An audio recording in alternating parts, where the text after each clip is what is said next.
Hi everyone, I'm Mark with Macroscopic Solutions. What I'm going to do for 2025 is start switching gears a little bit. In the past, Macroscopic Solutions and myself, I've always tried to give good, helpful tutorial videos, but I don't think they're necessarily that interesting to watch. So I'd like to actually just engage with my audience a bit more. So as I try to transition into some more interesting, higher quality videos for you to watch and enjoy, if you could just leave me feedback from time to time, let me know how I'm doing, or make suggestions on what it is that you would like to see. I'd love to know more about how I can exactly, I guess, sort of cater to your interests. So for this particular video, what I'm going to be doing is something a little bit different, but also very similar. Of course, I'm going to be doing some macroscopic photography, but in this case, I am still going to be working with a client, working with a geological exploration services customer, which has sent me some samples that they want to capture better images of in order to share with their clients through media and through other investor relationships that they have. So without disclosing who they are, what I'm going to do is I'm going to read a letter which describes the samples that I'm going to be imaging and kind of the task I have set forth. So the letter reads, "Dear Mark, please find enclosed a small conical vial containing fine gold grains for photos. The vial may contain a few small clear zircons as well. The fluid in the vial is just tap water." Now I knew the gold grains were going to be quite small. Didn't realize just quite how small until I received the vial. The only way for me to really collect some of the grains and transition them onto a plate for imaging was to use a pipette, where I basically inserted the tip of the pipette into the vial and tried to grab a few grains in the tube and then place them within a little drawn circle that I had on different materials. You're going to see that my initial idea didn't work out too well. I followed it up with a few other different staging mechanisms, and in the end I think we were able to get some really high quality images. So what I'd like to do is just walk you through the process, again, how the Macropod PRO 3D was set up in order to perform that style imaging. And if you're new to my videos, I might give a little bit additional background in terms of what the Macropod PRO 3D is and how it's capturing images, 3D models, and videos that are what we argue much better than the standard contemporary microscope that exists on most scientific benches. All right, so let's dive right into it. What we're going to do now is we're going to open them up. I have a pipette. They said that sometimes they ship them in a solution. I have a scale bar here. The scale bar ticks, you're not going to see them from up there, but they're 5 millimeters. So this gives me some indication of the size, but from what I understand, these gold grains are only a few microns wide. There might even be a zircon in here. So let's just open this up and see what we're dealing with. I'm working on a black surface. That way, if I do happen to lose a grain, hopefully it would be easier to find it. Gold is going to contrast against black a little bit better than if it were on brown or white. So let's go ahead and open this up and just see what we're dealing with. What I have here is a small vial in a solution. I have a pipette for extracting the gold grains. I have my black piece of felt here, and I have a little scale bar. But I think that these grains are going to be quite small, so I don't even know that it's even going to really compare. Certainly not in the sense that you're going to be able to see it from up there. So the first thing I want to do, I just have a white chalk pen. I'm just going to draw a circle just to indicate where I'm going to be placing these grains. I actually don't like how broad that was, but I think, let's just do that again. It's a little bit blunt. Make it so that it's a little bit more refined. There we go.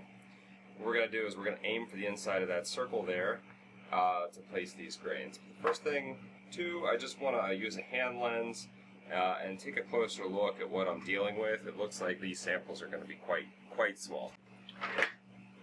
Okay, I had a look. They're small, but they're not too small. So luckily, though, all the grains are at the bottom of this solution. So I think that if I were to basically just draw a real quick section, give it a minute just to let any grains kind of settle at the bottom there. Now what we're going to do is just transfer.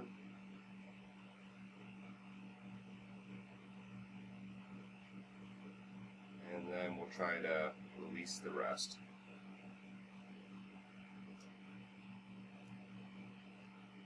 Okay, we're going to just cap this again. and then we'll take a look and see if any of our grains ended up where they needed to be.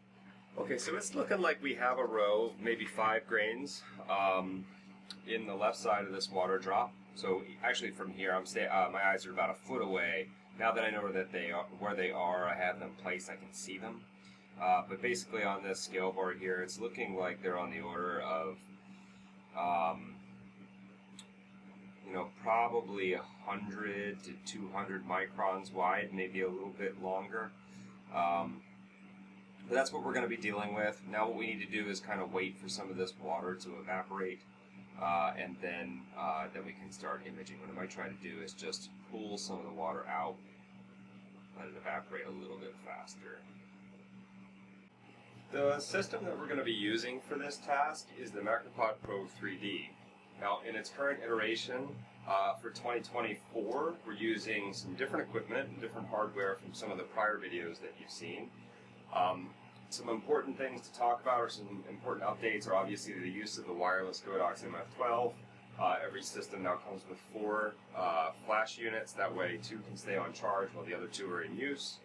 These work really well at very fast recharge, and of course they're wireless. Using all mirrorless camera bodies, this is the R5. We also provide it with the R6. And the optics for imaging these small gold grains, we're going to rely on the Mitutoyo objectives. At the moment, I have the 50x objective mounted, but I'm not exactly sure if that's the one we'll go with. Of course, we have Macroscopic Solutions diffuser on there. And we're using a rack and pinion stage. That way we have really good refined translation to find our gold grains once they're mounted. The way that I'm going to be staging the gold grains, first I have our staging box mounted on our slide stage, which can be fitted to both either the universal stage or this rack and pinion stage. These walls are really deep, and I want to shorten the working distance as much as possible. So in order to do that, what I'm going to be doing is taking the lid of the box, I'm going to be putting a piece of black felt on top. Our gold grains are going to rest directly on that. And I'm going to position that on top of the box, sort of cantilevered like that, so that we're as close to the front of the glass in that optic as we can possibly be. Of course, we're using the StackShot 3X controller with the regular linear stage. We have a few risers mounted on here, and as you see, something that's a little bit different from our normal videos, we're going to be oriented in a vertical sense. So because these grains are so small, we want gravity on our side as much as possible. So while we do compromise some of the rigidity and stability of the system when all 3 legs of the tripod are touching the ground, those dampening effects are going to be gone for this. But what we can try to do to mitigate some of the vibrations is brace the upper 2 legs of the tripod against the wall really tight. That way there's at least some back pressure on the underside of the system to reduce vibrations. So whenever you go vertical, you want to make sure you're braced up against a wall, just to make sure that you're getting a very, very rigid system, where the only thing you want moving are your samples. So we also have some new vertical stages which are coming out. These are macroscopic solution stages. The old ones used to be really, really heavy iron. These are now aluminum.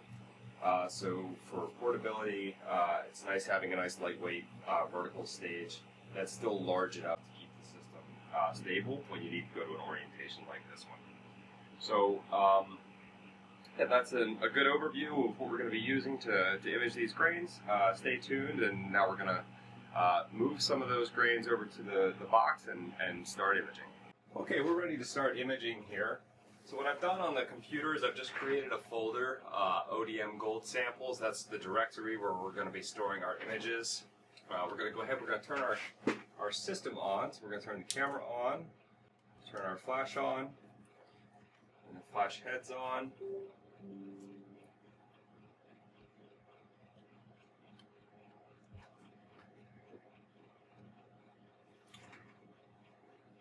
Alright, just want to make sure that they're all on the same channel.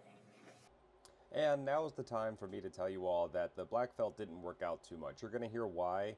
What I do is I attempt to explain some of the problems, but what happened is even though the gold grains are so tiny, their specific gravity is still so high that even on a micro felt, the grains settled down below the individual fibers. I ended up basically losing them. They sort of fell behind some of the fibers. So then what I did is I kind of went back to the vial and I grabbed a few more samples and I tried a couple different mediums, but this time I made sure that the background, or at least the staging area, was planar. I spoke with a client. The client did mention that they like to photograph these things in water or in a petri dish. Maybe it wasn't in water, but at least in a petri dish, some sort of a glass background, which is completely acceptable, but where I was kind of limited on lab resources at the time. So what I ended up using was actually just basically wood, and I think I also took a look into a cardboard background, or at least some basically wax or parchment paper. With that parchment paper, and same with the wood, what I wanted to do was dry them much faster. So I also placed these things into a drying oven for a little bit to get the water to evaporate, and then kind of move forward from there. So the drying oven that I use is a simple Vevor. I'll show it to you here just in case you're interested. But that proved pretty effective at sort of isolating the samples. So after this, what I did is I kind of put them back on the Macropod and then started moving forward with some of the imaging procedures. And now I'm going to share those methods with you now. Okay, so sample prep's done. What I've actually found is I've done a few different things. One is kind of mistakenly used this felt. What I found when I used the felt is the grains have a little bit more mass, and even though this is a micro felt, the grains kind of settled and nestled into the bottom of this where the fibers are going to be getting in the way. It's kind of unfortunate because that's the larger grains, but what I also found is that in this solution there's actually tons of gold grains. They're just very, very, very, very small. So I think that's okay. So what I've done is I've actually prepared samples a few different ways. One is I have some basically a drop of water on a sample of wood, hoping that the wood fibers will brace it. Currently have that drying out on top of a drying oven that I have just to get the water away. I have a piece of paper where I placed a water drop in the crease of that paper. And I also have some parchment baking paper, which is just, again, it's kind of the same color of that wood, but since we're also trying to get aesthetic images as well, I figure that brown color is going to contrast really nice with basically a golden color. So let's go ahead. I have the piece of paper that's been creased, and what I've also done is I've stepped down the magnification just so we can get more of a zoomed out look as to what we're dealing with, and then we can step up the magnification later if we find a particular area of interest. I also want to describe a little bit about what I'm doing right now. So if you notice, you can't see the system anymore. Unfortunately, I had a little bit of a glitch. The SD card was full when I was recording the system, but I do have a shot here in a moment where I'll show what's happening. But essentially what I'm doing is I'm moving two knobs on the rack and pinion stage along an X and a Y axis. This is similar to the way that I would reposition a slide under a microscope, only I've got a really great depth of field, so it's really kind of very flexible when it comes to finding specimens. You can see here I'm zeroing in right now on a gold grain, and you can even see that at 10x magnification, and let me clarify, on a microscope where they're multiplying the 10x eyepiece by this 10x objective, they're going to be referring to this level of magnification as 100x magnification. For me, I'm just referring to this raw image as a 10x image. I'm not factoring in any of the resolution when it comes to magnification. I like to keep magnification and resolution as two separate things. But you can see what I'm doing here is I'm just making sure that I've got a good idea of where I am, where I'm located. I think this is the first gold grain that I've been able to isolate. And you can see here that even the depth of field at 10x is really quite substantial. We can almost see through 3/4 of the entire grain, and you can even see the texture of the wood. There's not that much detail that's out of focus. But nevertheless, the procedure here is to focus on the back of the specimen and then move our stage through or at least move the depth of field through the sample and then focus on the front of the specimen and then program the stack shot to take X amount of photographs to capture a complete depth of field. So that's what I'm doing now. So if you look in the upper right hand corner, and with our system, all of our clients receive a spreadsheet which refers to the magnification that they're using in order to define the parameters for the camera and for the stack shot's programmability. So if you see here, we're shooting in manual mode, an exposure of 1/100, an aperture of f2.8. That's typical for all of the Mitutoyo objective lines.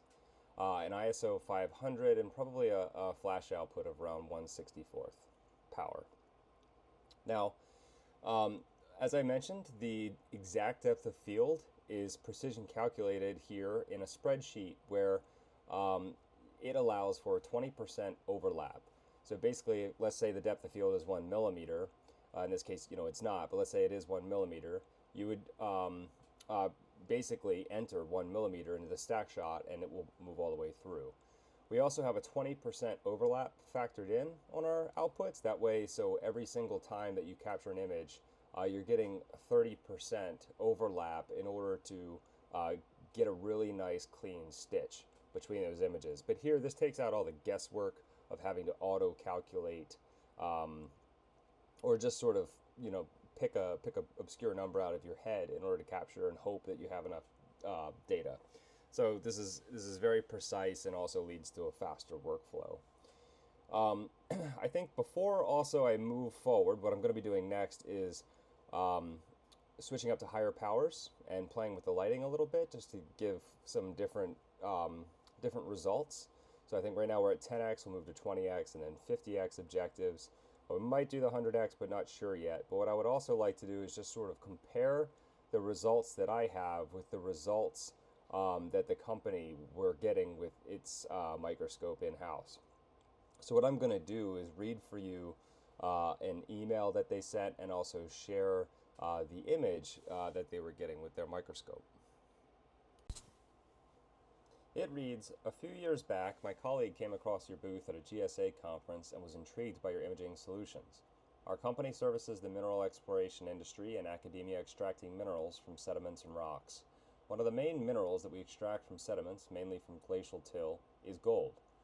These grains are typically between 10 and 100 microns. Oftentimes, we want to share images of these grains with our clients, who in turn want to use the images in press releases. Unfortunately, our present setup, which happens to be a Nikon DS10 camera mounted on a SMZ 800N binocular microscope, does not produce the results that we would hope for. Please see the attached." Now, the image that they shared shows an array of different gold samples. So we have different sizes here. There's a scale bar in the lower right that shows 100 microns. So you can see these are a bit on the larger size. So they're about 3/10 of a millimeter down to, well, I guess about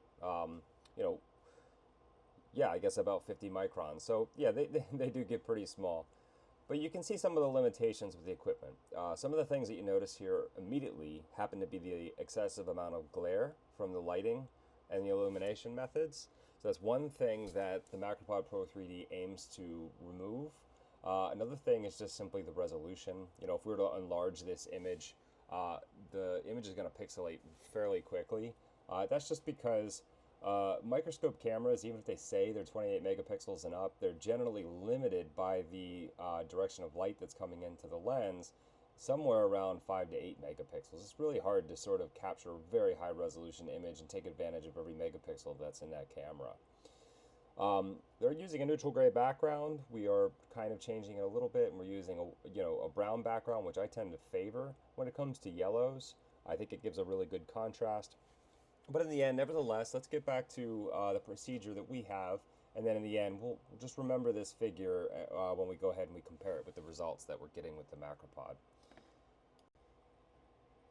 Now what we're doing is we've reopened our live view, and we're going to try to capture a higher magnification photograph. So before, we were looking at a grain with a 10x objective. So you can see we had a great field of view. We were able to see out where all of our samples were, and now we want to capture just a really detailed photograph at a higher magnification. So now I have a 50x objective mounted onto the scope. So all I did was lower the sample. I unscrewed the 10x objective and diffuser, and then I've added the 50x objective and diffuser, and then I brought the sample back into the field of view. I didn't have to move the rack and pinion stage. The precision is pretty good on this, so just bringing it back into its relative location in front of the 50x, you can see the grain is pretty much within the same proximity that it was using the 10x. But that's how you switch. So it's a difference of this system. We're achieving a higher resolution and a higher quality output, but we don't necessarily have the advantage of using a turret to change from one objective to the next. In this case, we actually need to physically unthread an objective and then rethread an objective back into the telephoto lens that we're using as a Barlow. Okay, so now what we're going to do again, focus on the back of the specimen, focus on the front of the specimen. We're going to enter that 50x parameter, defining our depth of field, and we're going to modify or adjust any of our settings, which are basically going to let us know if we have restricted light. So because we've gone from a 10x to a 50x objective, it's a good chance we have restricted a lot of the light coming back in through the camera. So that's why I changed the ISO there up to 1250. I've tried to brighten the image. Now, while I'm photographing the 50x image on the left, what I can do now is somewhat multitask. So I can go back to the 20x images that I captured, that packet and that directory, and I can pull them into my focus stacking app, which is Serene Stacker, and then go ahead and start creating my final output image, which is an image that's going to be completely in focus, like you see here all the way on the right. So you can see even at 20x, it actually looks like we're looking at a gold grain. It doesn't look like a reproduction. It doesn't look like anything has changed or altered. It is the appearance of a gold grain if it were the same size as, me, and it were right next to me. That's what I love about photomicrography, is the quality of microscopy that you're getting is so high quality. It's just sometimes it's just amazing to look at. And it does borderline art, and some people don't actually realize just how powerful the magnifying capabilities are without actually directly comparing scale. Actually, so that's what I'm going to do now. I actually kind of just want to give you an idea of just how small these samples are. So while I'm kind of now setting up my parchment paper here, but here's an image of that stage where I have the two areas circled. We're going to be focusing on the circle in the right. That's what we had just focused on. That's all the imagery that you just saw. And inside that center, you can just barely make out a little tiny speck. What I'm going to do is I'm going to zoom in on this circle and just try to take a look right at the center. So right here, you can actually see a little glint of yellow, almost dead center. That, believe it or not, is the gold grain that we are photographing. Or at least just pulled into focus. So it kind of gives you some sort of a sense for, for how small this sample actually is. Coming back to the parchment paper, we're doing the same thing that we did before. We're using our rack and pinion to isolate an individual grain of gold. You can see it coming into the field of view now. At the moment, we've gone back to our 10x objective. Again, that just simplifies things when we're trying to find or locate a specimen. You can also see the round of images that I just finished with the 50x objective on the piece of wood. The wood itself had a high relief, which is why I'm switching to the parchment paper. That relief somewhat restricted a lot of the light coming in. So we're still getting a very good photo. We've got a lot of texture of the gold, but you can see there are way more shadows than I would like and than would be present if we had a more planar surface. So that's the point of moving over to the parchment paper. So what you can see on the left here is I've already set up the starting and end point, I've already set up the start and end points for the gold sample at 10x. So we are photographing those on the left while we are rendering the 50x photo from the wood template, from the wood stage on the right. So this will wrap up in just a second. So that's complete. We can save the output image. It just gets stored in the same directory where we save the original images. All I do is I just add the scale and some defining information at the end that I think is going to be beneficial. We want to preserve our size, so it's very important that I just jot a note on what objective that I used, whether it was the 10, 20, 50, or 100x objective. So now we're back to the camera. We have a higher powered objective. I think now what I've done is I've gone to the 50x objective for that individual grain of gold. And once we're done kind of doing a test shot with the 50x, we'll go back to the 20x, which is kind of, just the middle range which is probably going to yield a really good result. And again, we're multitasking, so the images that I just captured at 10x are being processed on the right to render a complete depth of field, and that's while I set up my parameters on the left, which is the start and end point for 50x image capture. But you can already see how much brighter that image is. I mean, that image is it's completely out of focus right now. We're going to start to begin to do a focus stack through it. But you can already see that the overall hue and the contrast of this image is much higher quality than we had before. And these are the actual photographs that are being captured, which we're going to move in a Zareen stacker in order to produce our final image.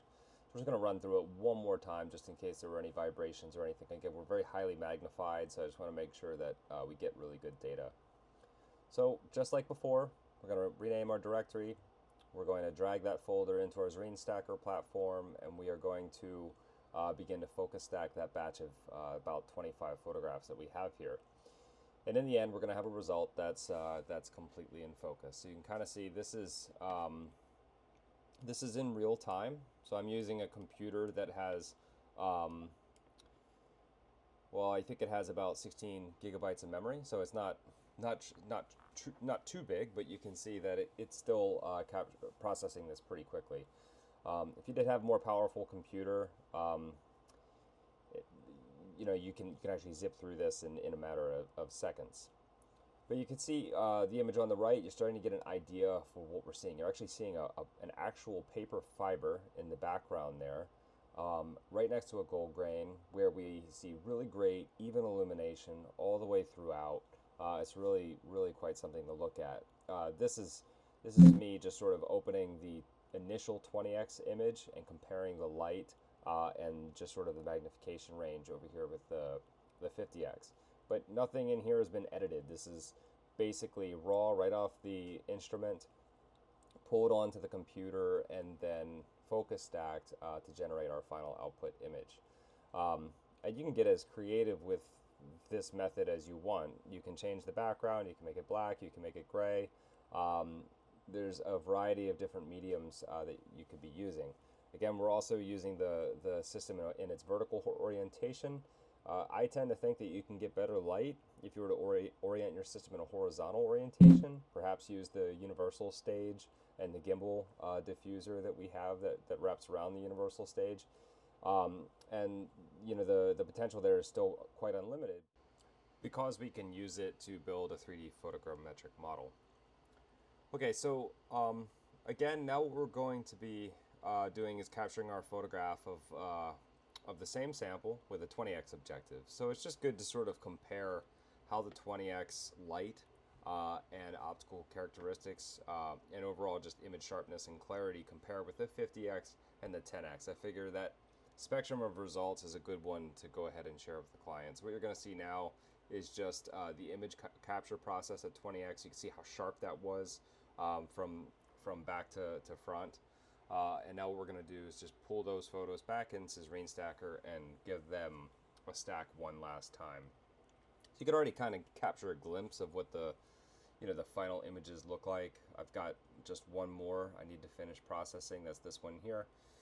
This is that 20x, and you could already see the image clarity and sharpness in the image on the right is pretty darn good. But I still haven't really, enlarged these images and shown you the full resolution of them. So that's something that I'm going to start diving into now. So before we do that, let's one more time just take a look at the results that we're comparing our images to, and then we'll start walking you through the results that we're getting with the Macropod.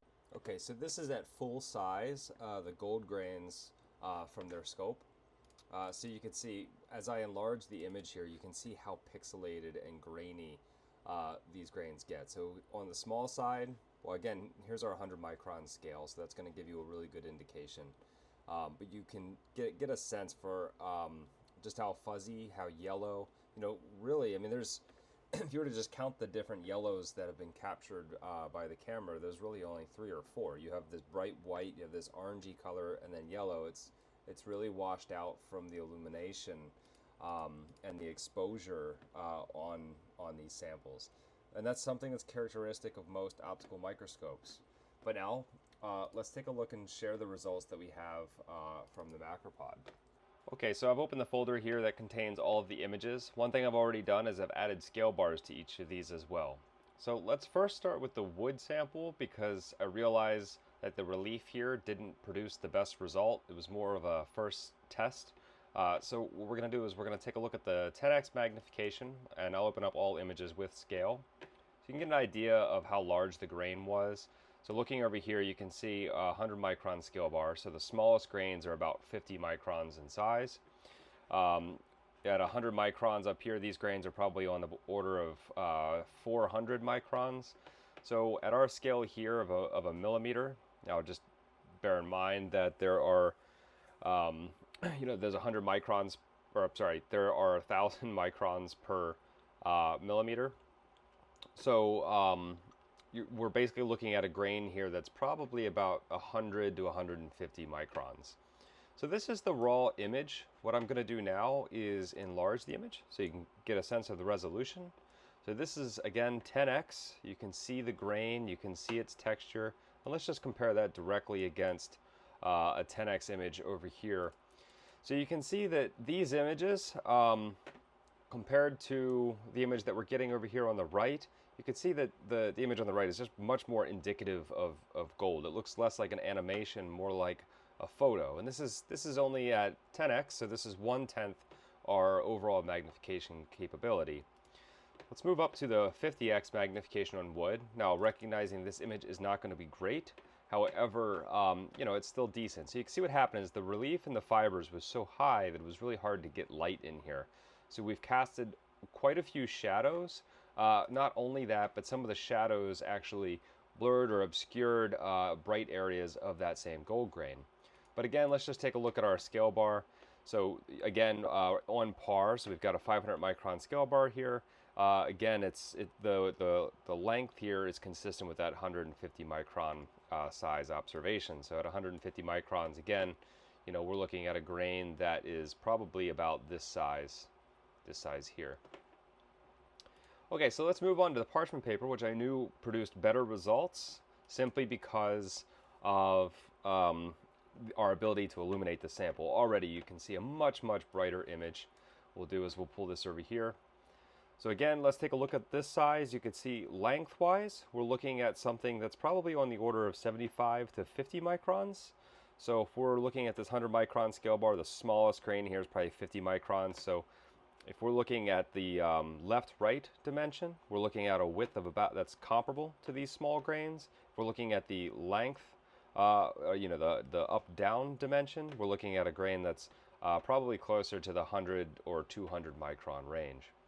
So I'd say that this is probably 50 by 200 microns, but you can see even at 10x, we're producing details on here that we hadn't seen before. Not only that, but because we focus stacked, if you noticed earlier in the video, there's actually a little cone sticking up. So we actually have three-dimensional data here.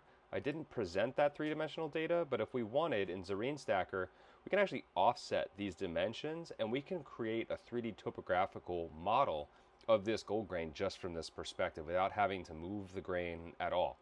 So it's kind of neat that we can actually 3D model this feature just from focus stacked imagery. Maybe in a future test, I'll show everyone how to do that. So again, this is our lowest magnification test. Let's go back to the folder. We'll go right up to the 20x magnification. So this is 20x. Again, you can see our scale bar. So 100 microns. Here, if we're looking at that length, that's like basically right there, we're looking at something that's probably closer to 75 microns. But already, you can see so much more detail. So this is just at face value. You can already see the grain. You can see how much information we've picked up at 20x. So this is just double the magnification. But also, let's just take a look at what the resolution has done for us. So as we magnify the image on the right at 10x, you can start to see those washed out yellows, more indicative of the microscope sample imagery that we were sent before. And here we're capturing really good details of this structure. And you can actually see that point. This right here is the highest point on the grain. So now looking at our 10 and our 20, we're now going to go to our 50x magnification. So that's 1.5 times bigger, obviously, than the, 2.5 times bigger than the image on the left, closer, that is, and of course 5 times closer than the image you're seeing on the right. So let's open up our 50x on the parchment paper.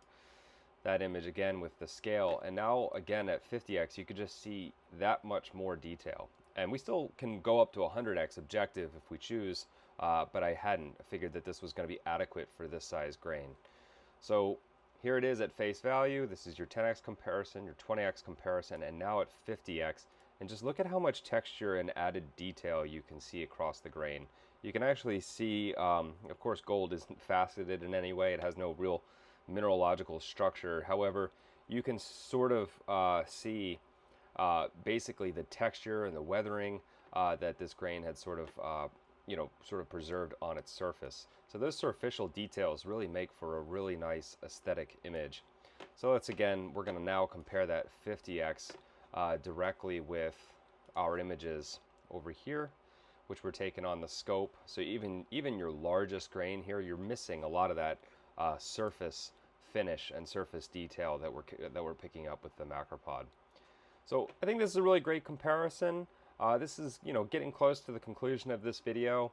I'll take a few more. I have these grains in my possession. There's a few more things we can try that I think the client might appreciate. I might build a 3D model like I was describing of the topography of a grain. So I don't actually need to do any more imagery for that. I can actually use the data that I have from this imagery prior. So I might go ahead and just do that. And with that, I just want to say thank you for watching this video. I really appreciate all the subscribers that we've been getting and some of the feedback and interactions that I've been having with you. So again, as I move into 2025, it's my goal to start producing some better quality content for all of you to enjoy, not just how-tos and tutorials that you have to follow along to. Now I'm going to just start diving into some more complicated concepts and methods involving fluorescence, 3D modeling, videography, and just focus stacking. So if you have scientific specimens that you're aiming to capture good imagery of and you're struggling, please go ahead and subscribe or reach out to me, and I look forward to maybe working together on trying to solve those problems. Again, look forward to 2025 and stay tuned for the next video.